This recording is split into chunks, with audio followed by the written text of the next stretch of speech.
So my nephew, he's been going through a lot because that was his first son, angry, mad at the world, wants to retaliate and all. And seeing as how my nephew has gone through this pattern before, and I had to really listen to him, and I'm going to give you the scenario. This is a perfect scenario.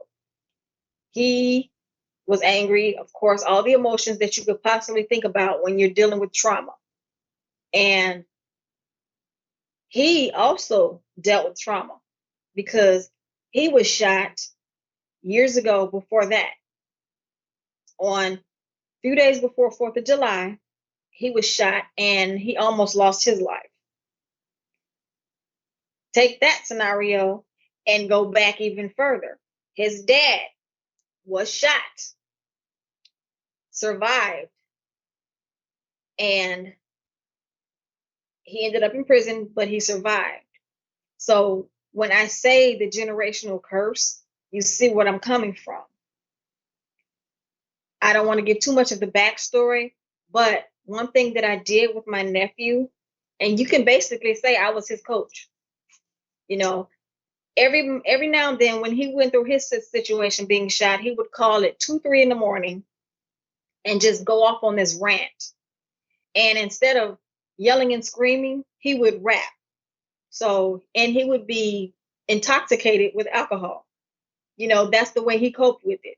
But he would call me. He would call one of my cousins. He would call his dad. He would call his sister at 2 o'clock in the morning, literally, and just be going off on a rant. And we would listen to him, or we would quote unquote listen to him. You know, we knew what it was, and he had to get it out. And in those moments when you know anyone that's going through their trauma, let them talk. Don't try to figure it out. Don't try to answer any questions. Let them have that moment. Give them that time, because eventually there's going to come a day when they will want answers. And right now isn't that time.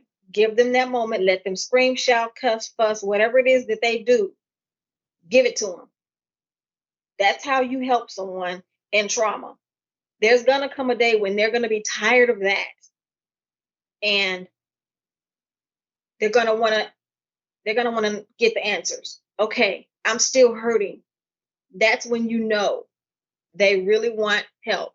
So the one time that my nephew, after his son was shot, he called me one night and he talked. And he cried, he broke down, and he said that he wanted to go and get revenge. I listened like I normally do, but this time I was able to get in some information. I said, I understand how you feel, and I would never tell you not to feel that way. One thing I want you to understand is, if you say you're going to go and find revenge on this person because you know who it is, I need you to think about one thing. You have a family here.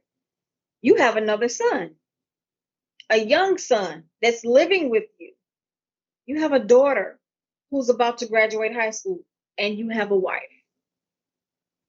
If you go and do this, who's going to take care of them while you're in jail?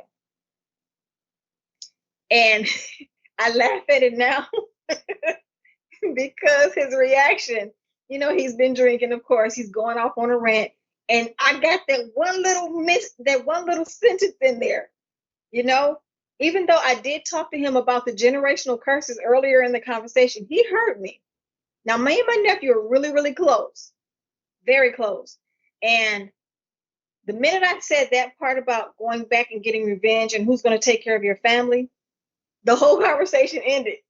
He literally said, all right, Auntie, and hung up the phone.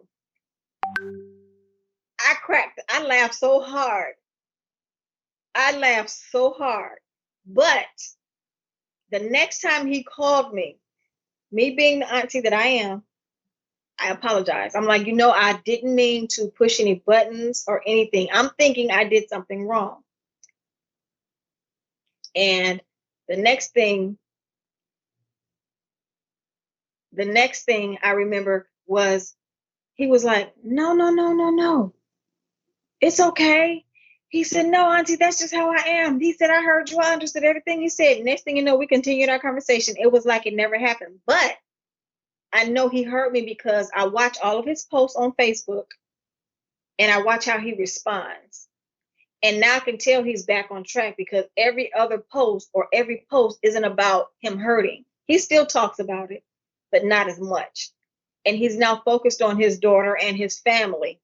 You know, even though he still wants that person who killed his son, he wants that person to be, he wants his son avenged. I get that. What parent wouldn't? Yes, they need to pay. So I know for a fact that he's focusing on his family. And I pray every day over him that he stays in that mindset. I know he gets angry and, you know, and I just hope that that anger never takes him to the point of actually stepping out and acting on his words.